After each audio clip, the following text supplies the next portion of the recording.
Hey guys, so it's Coach Danica, and this is the first time I'm doing something like this.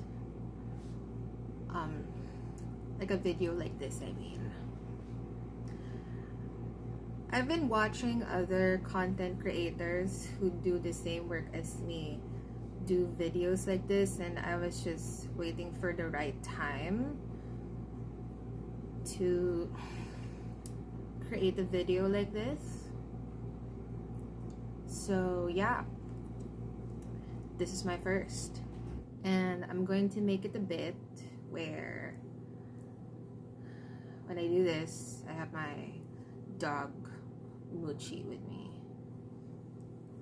because others, like, they wear makeup while they're speaking, they're eating crackers and whatever. For me, I'll just be holding my dog. So videos like this will be made for the purpose of sharing what's on my mind in the moment, hoping that if someone else needs to hear what my mind thinks about similar situations, that you would heal and use it as an opportunity to grow. Alright, so the topic of this video, I would say there are 3 topics I want to bring up. Then I'll just say whatever around it. So first is grief. Second is a shifting reality. And third is the value of letting go.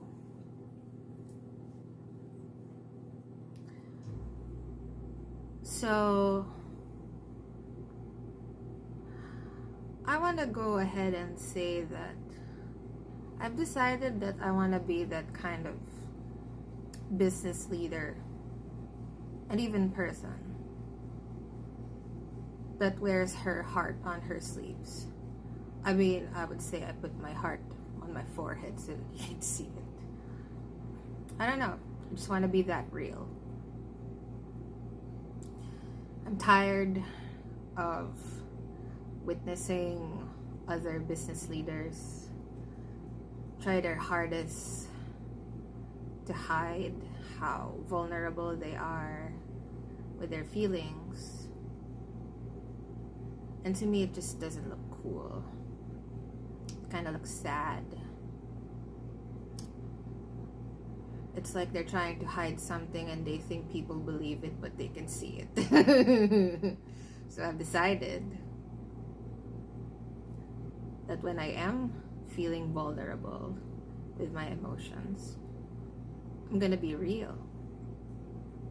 I'm gonna show you. But not with the intention to beg for your energy, but rather for you to know that I'm just like you. Because there's too many people thinking that people like me don't have bad days. And the thing is, it sucks when you think that. Sometimes I just want you to know that I have bad days too, so that you don't put me up on a pedestal. So yeah, that's what I'll be in videos like this. I'll be real with how I feel.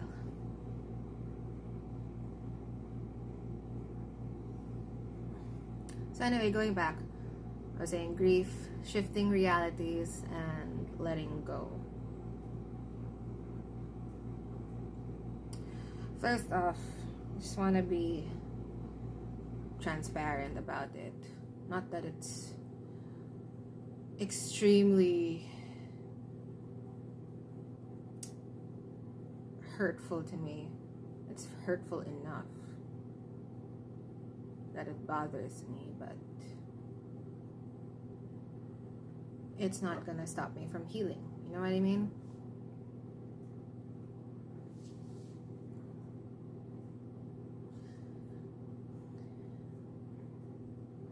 My relationship of 4 years just ended recently. And I know why. I won't concern you with the details anymore because I want to keep that private. I just know it happens. And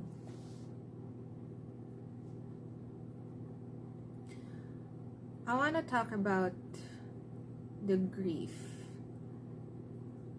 around things that just end with finality. Earlier in my life, I already understood so vividly that when relationships end, they feel exactly the same as when someone dies.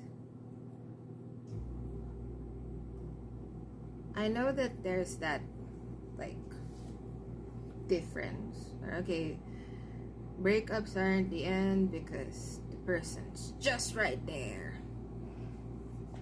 Death is different because they're not here for us to hold anymore. But the thing is, if you really think about it more deeply, when you break up with someone, they stop being that person you knew. Because usually, endings like that force a person to become someone else. So that is still just like witnessing death.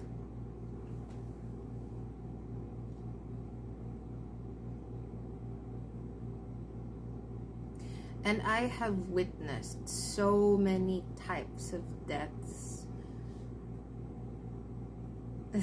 for as long as I can remember.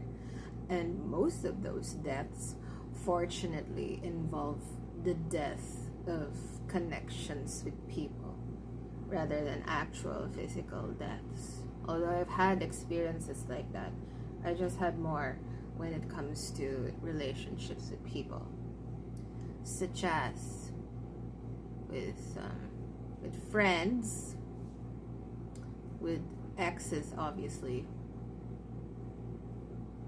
and maybe even the people I used to look up to. You know, there's a grief when those things end. And you know why we grieve when those things happen? Because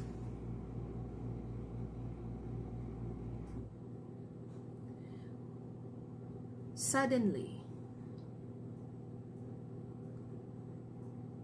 we are faced with the truth that our own reality is changing. Grief was never about the other person. It was always about you and your experience.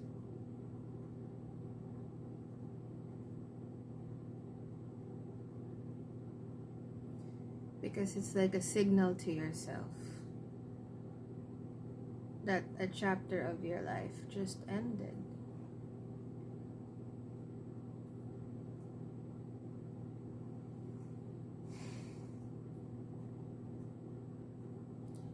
And if you choose to justify that by being unfair to the person who left your life, whether they're dead or alive, then you're teaching yourself to be spiteful.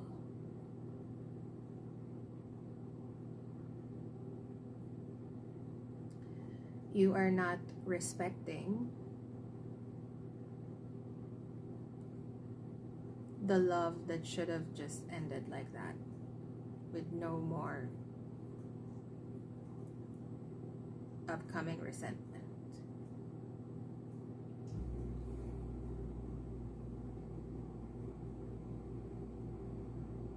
And I had a lot of questions about grief for such a long time. Maybe because I didn't understand its purpose.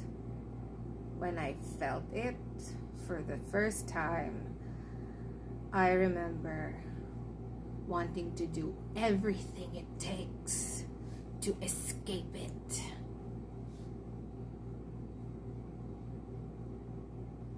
I even ended up dragging some friends along just to make myself feel better.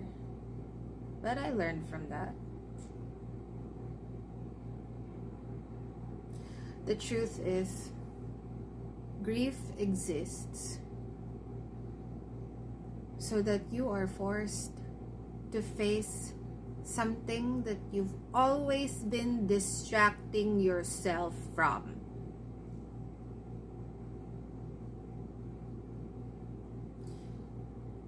And true distraction-free situations happen when you're all alone. When people who are trying to cover up the burden that you couldn't carry alone is gone.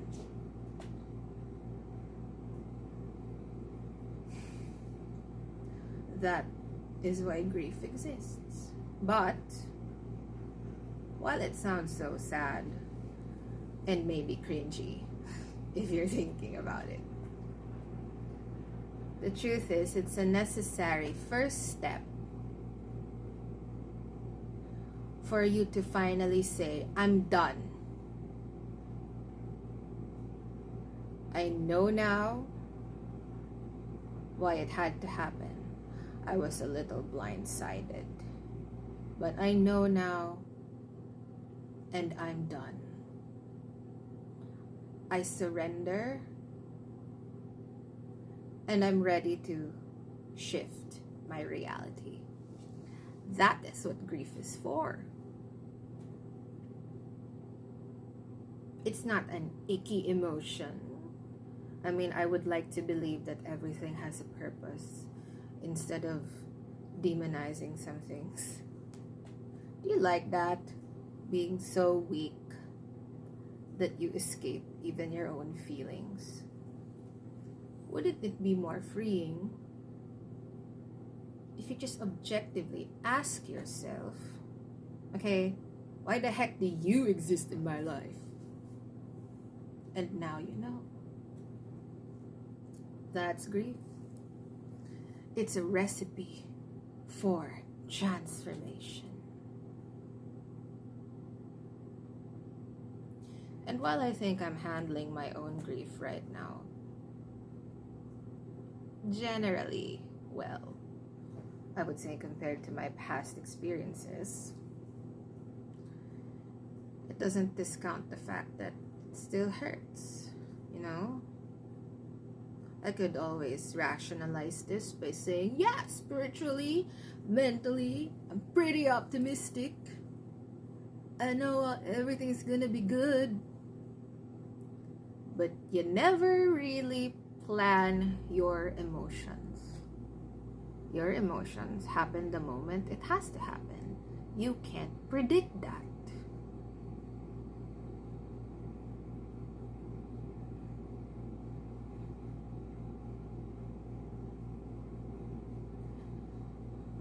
You can't force it to express itself in the way you want to, just because you're too afraid to meet your emotions.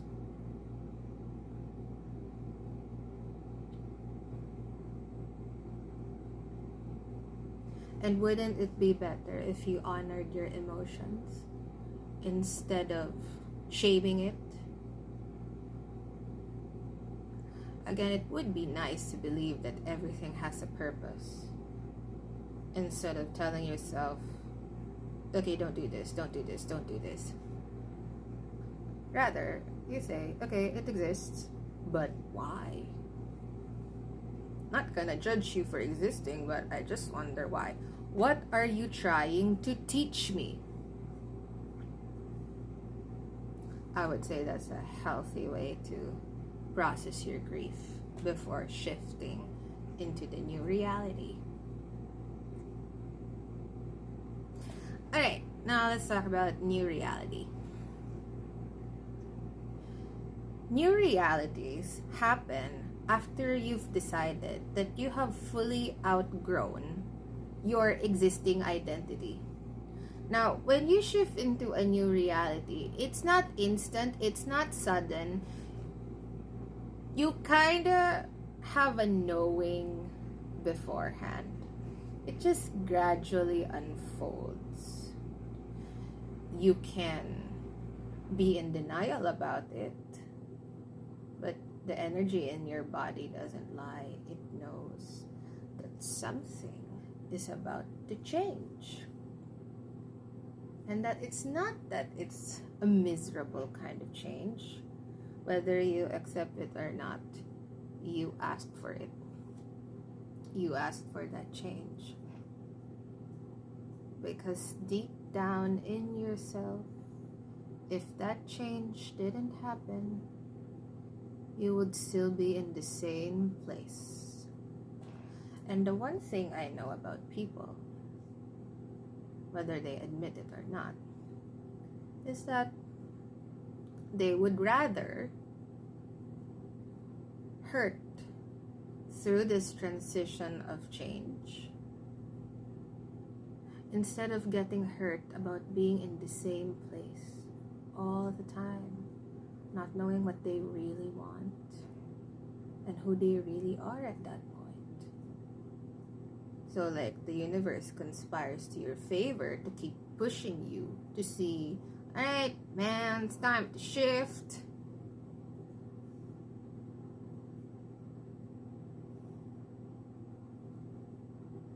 And higher realities, because every time you shift into a new reality, it's always higher than what you used to be in. So there's no need to compare realities with other people. The only person you compare with is with your old selves. Now, the thing about higher realities is that you always have a more expansive vibration every time you shift into a new reality. When I say vibration, I mean this very literally. When you evolve into a higher reality, you emit a magnetic energy that is so vivid when felt by people who are no longer in the same reality as you. And depending on their current choice of destiny,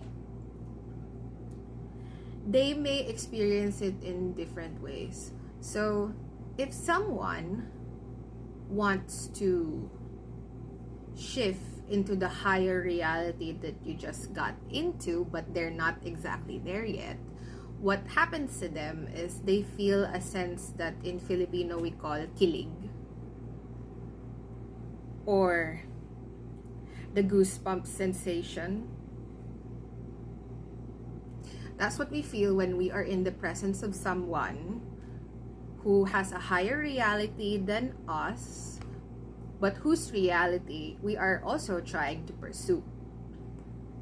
So you feel that sensation, like the kilig, and that sudden feeling like you don't need to wear a mask around this person because you know that they can see you. So why fight it with a mask and a fake identity?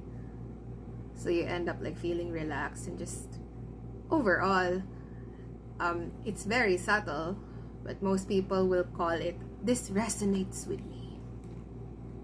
So that's for people who want to be in your higher reality. But for those who don't want to be in your higher reality, or have not chosen to be part of your higher reality, or maybe they do but have not made their terms with it yet, what they feel instead inside their body is headache, brain fog, ruminating intrusive thoughts, heartache, maybe back pain, maybe a literal vibration too, like that. You know, the shaking that you see when somebody is so angry.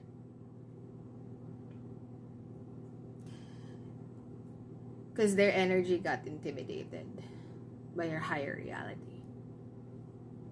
It's not that they don't like you. It's never even about you.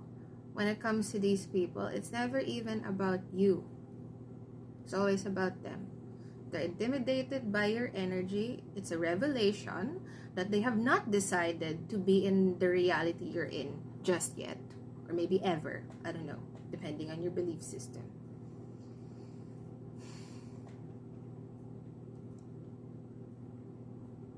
So yeah. That's why people behave the way they do when you're in your higher reality. And you are people too. You also have those feelings.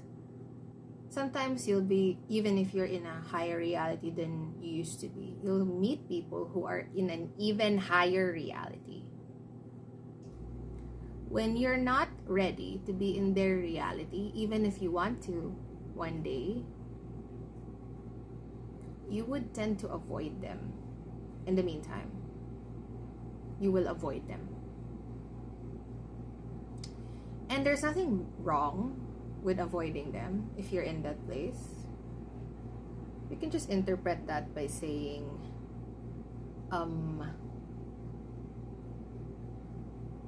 I like that end goal, or I like that place, but I don't think I want to rush it. I think I'm good being here for now. I'm not done. I'll go there when I'm ready.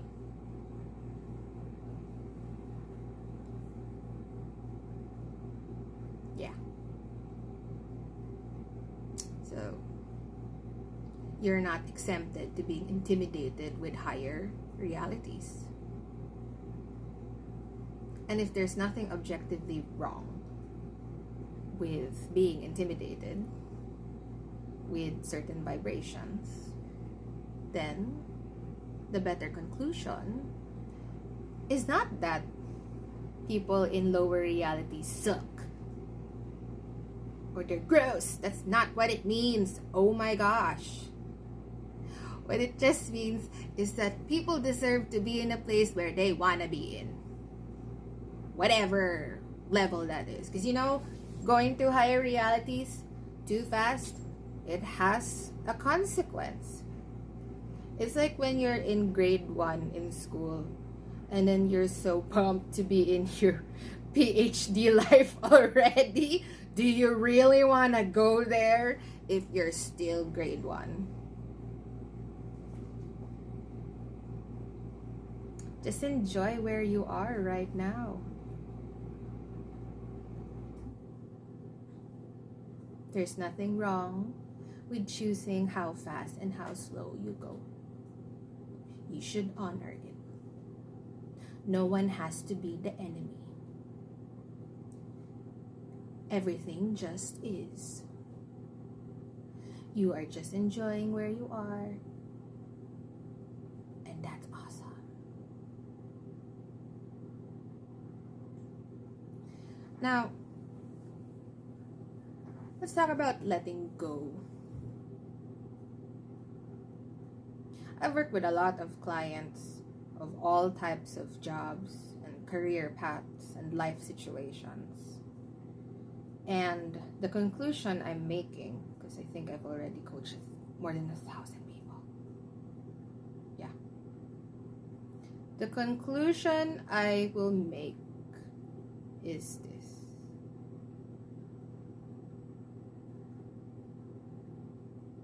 It's still pretty common for people to have attachment issues.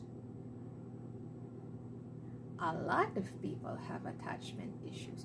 Dare I even say that if you're still alive, you still have some level of attachment issues.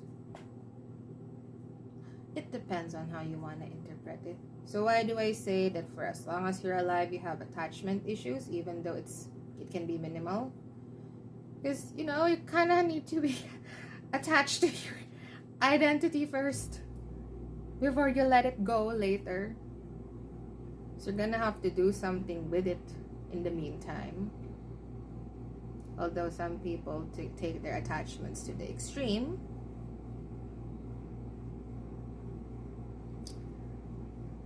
they don't want to let go of people and experiences. They think it's not coming back.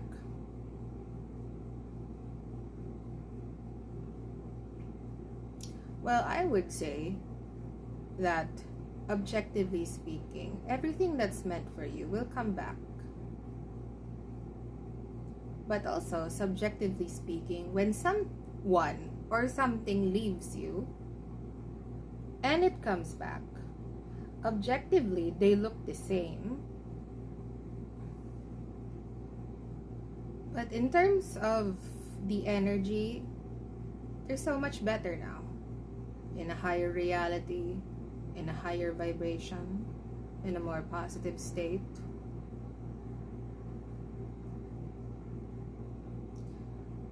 And that can only happen when you let go. Things only come back when you let go. Because when you choose to let go, you are making yourself more, you're focusing on yourself more.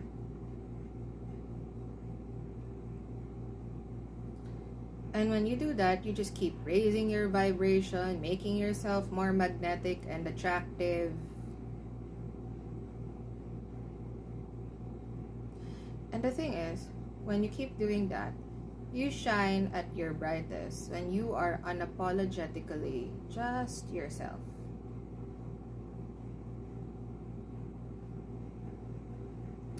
And you can only let go when you've decided to do that. And when you let go, those people and places and things will also start vibrating higher on their own, or achieving a higher reality on their own. And when both parties are done doing that, you meet again. Why do I know this? I've done it with inanimate objects.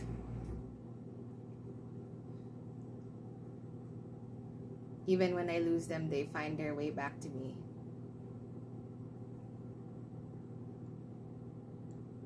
Because I forgot about them.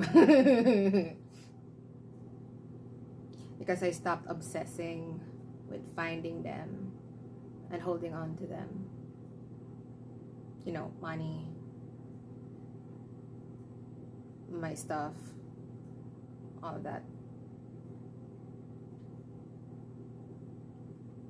I even told myself that I don't really need all of those things to survive. So now when you talk to yourself like that, you get to tap into a power that makes you self-sufficient. It's hard to explain right now, but apparently that's possible if you're gritty enough. So when I told myself that I didn't need money, and I rationalized it by saying, you know what, if in the event that the apocalypse happens and money is irrelevant, I'm just gonna go run to the mountains, plant my own food, and build my own house. Do you need money to do that? No, you do not.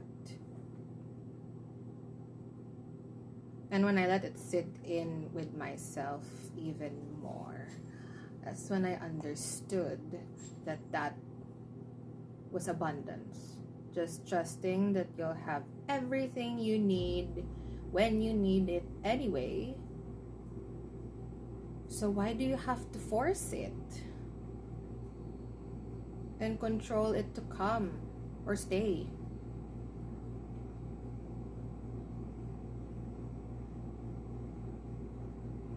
So when I learned that I can do that with inanimate objects, what more with sentient, conscious beings, like human beings. So now I have unwavering faith that whatever leaves me comes back.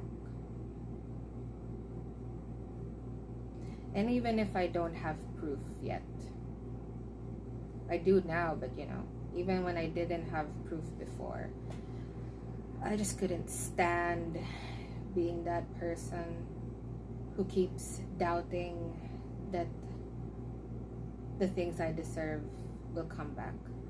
I just can't do that to myself anymore. It made me spiteful. It made me hate myself. And as a result, I was projecting those emotions to other people, and I just witnessed how lonely it can be. I just can't do that anymore. So I decided that I don't care what every one of you think the reality is. I choose to create a reality out of love.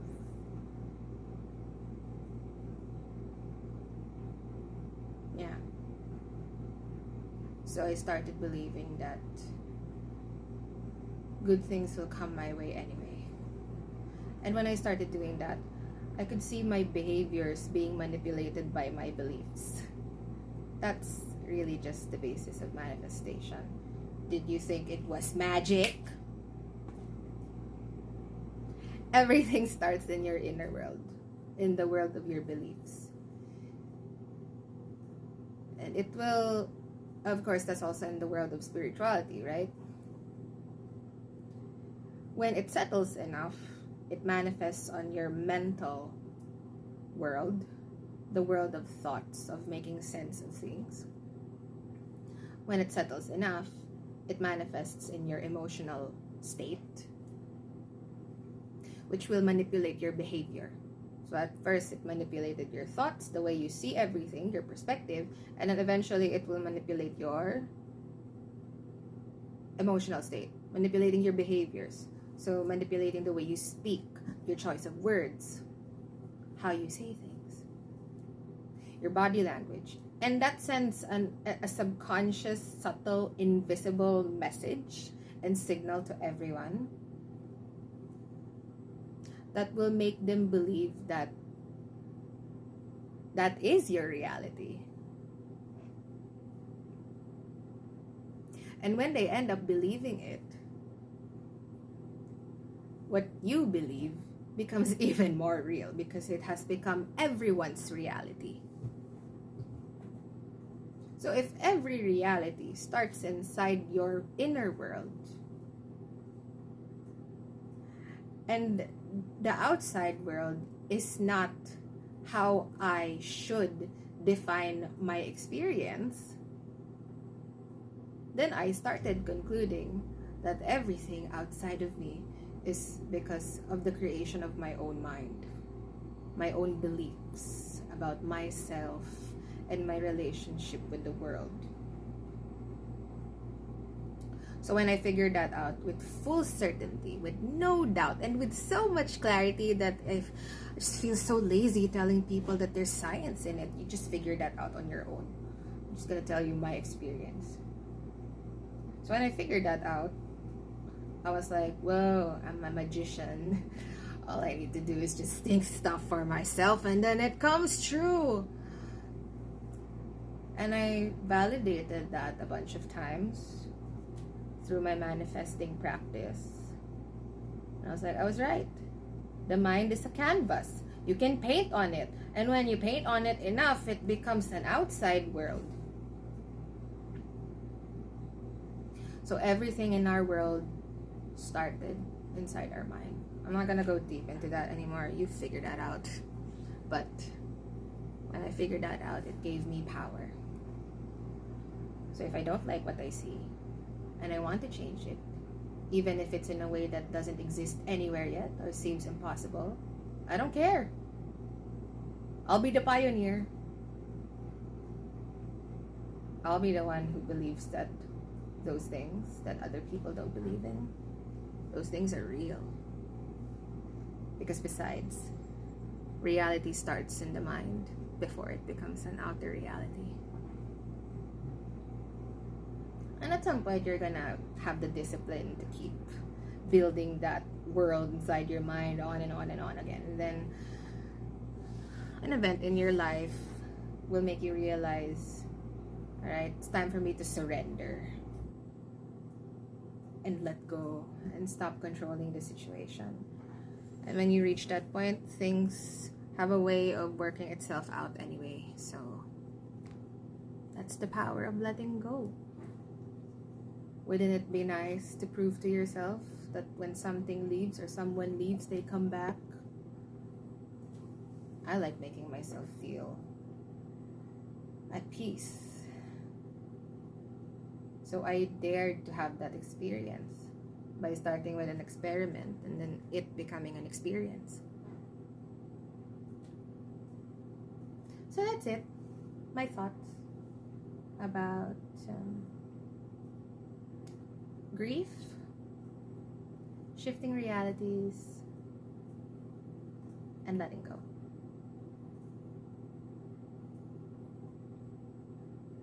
Whether it happens to you in your romantic relationships, your friendships, people who leave this life, or even when opportunities end, like jobs. All of the things I say or just said applies. It is up to you to experiment on what I said and turn it into your own experience. Bye!